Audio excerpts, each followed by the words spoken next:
Bueno, buenos días, soy Daniel Zapansi León del tercero A y ahora voy a exponer lo que son los elementos formales en los textos académicos. Soy perteneciente al Centro Universitario Iberoamericano en Humanidades y Ciencias de la Salud. Los aspectos formales. Esto es la configuración de la página. Por lo regular en la página la hoja es tamaño carta de 8.5 por 11 pulgadas. Es hoja blanca, tiene los márgenes superior e inferior de 2.5 y los laterales de 3 centímetros. Ya está preconfigurada la computadora, entonces muchos ya tienen ese, nada más tienes que cambiar configuración de márgenes, pero ya está. Y si no, lo puedes ingresar manualmente, no hay problema. La alineación de texto es justificado para todo el texto según los márgenes que ya hayas puesto. La sangría de primera línea por párrafo con una longitud de 5 a 7 espacios, dependiendo. La letra es tipo Arial y el tamaño es 12 en todo el documento, incluye los títulos y todo. En algunos documentos como el ensayo u otros, es indistintivo el tipo de letra. Puedes elegir el tipo de letra, pero todo el documento debe de llevar ese tipo de letra. O no debe de haber en el inicio Arial y al final, no sé, Times Rock, ¿no? Debe ser uniforme para todo el documento y el tamaño de la letra es 12. Los interlineados son de 1.15 para todo el documento. Como se muestra en la imagen, son los márgenes superiores, inferiores y laterales. La sangría.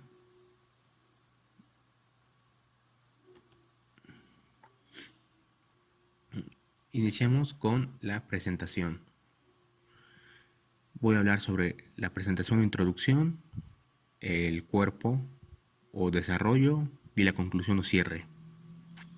La presentación nos muestra al lector de qué va a tratar nuestro tema.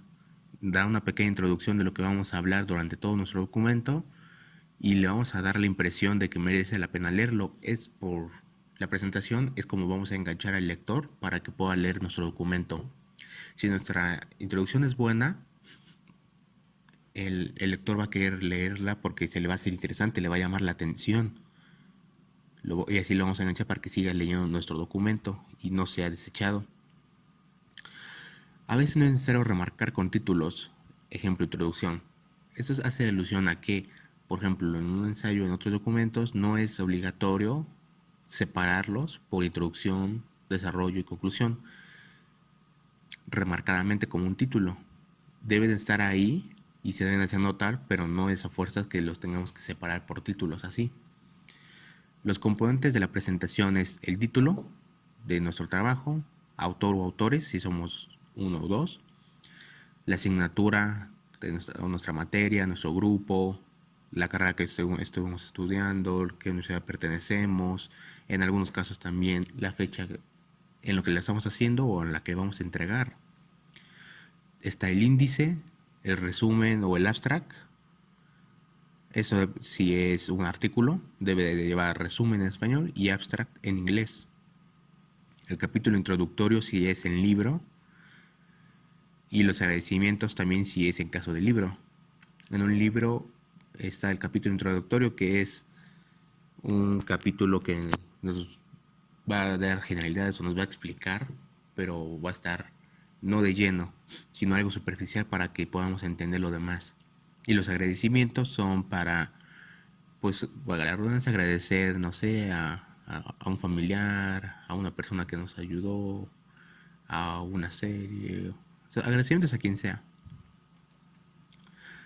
Acá podemos ver los elementos de la portada, nombre de la universidad más el logo.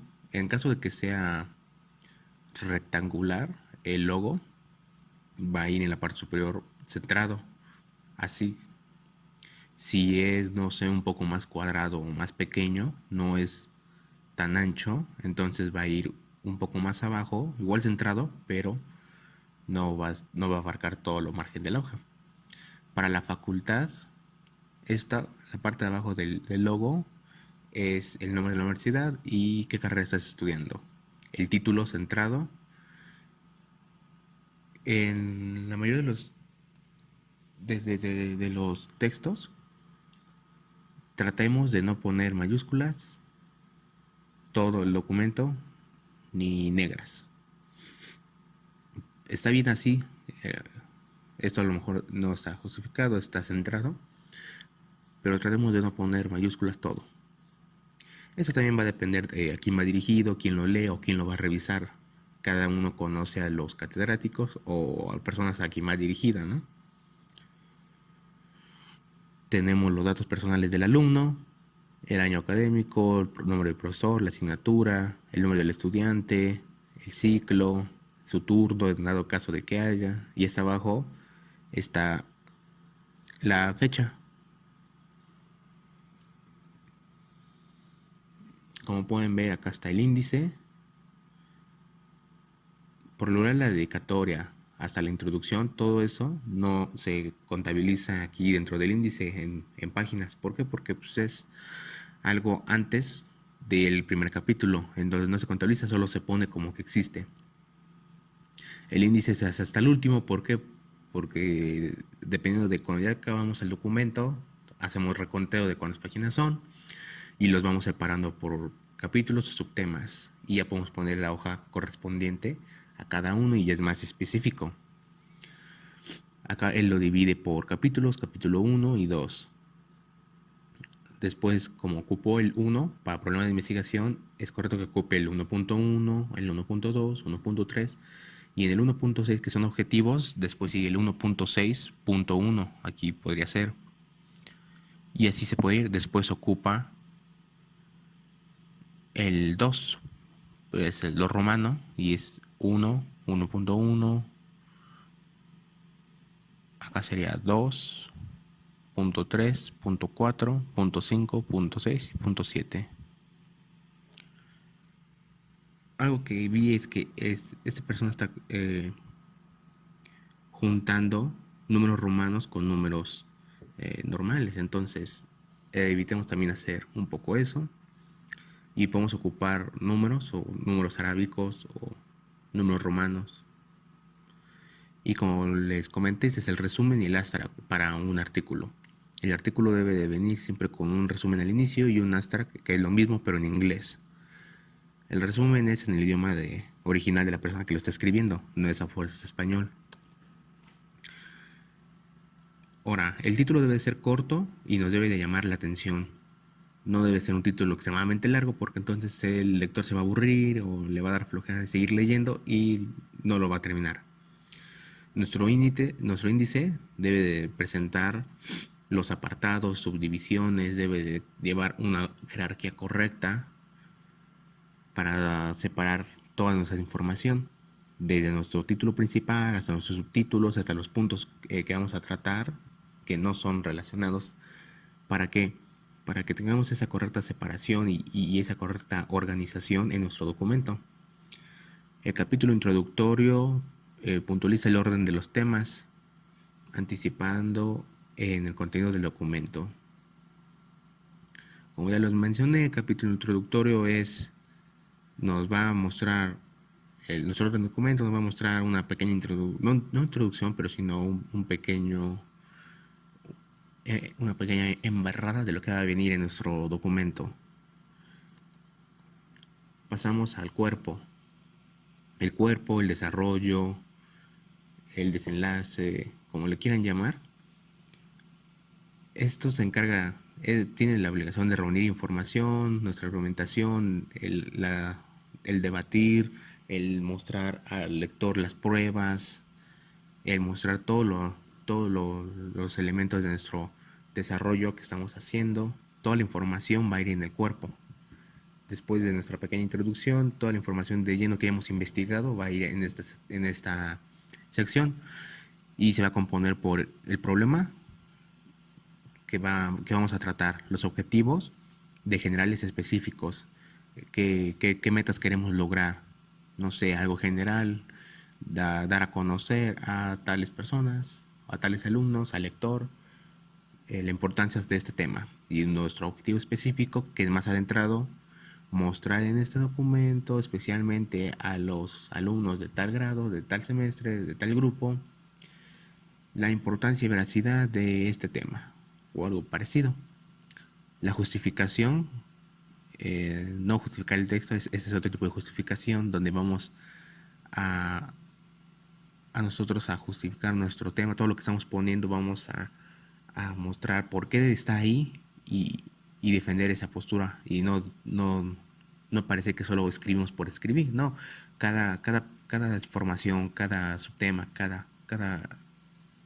pues, cada escritura que estuvo en el documento tiene un propósito para estar ahí.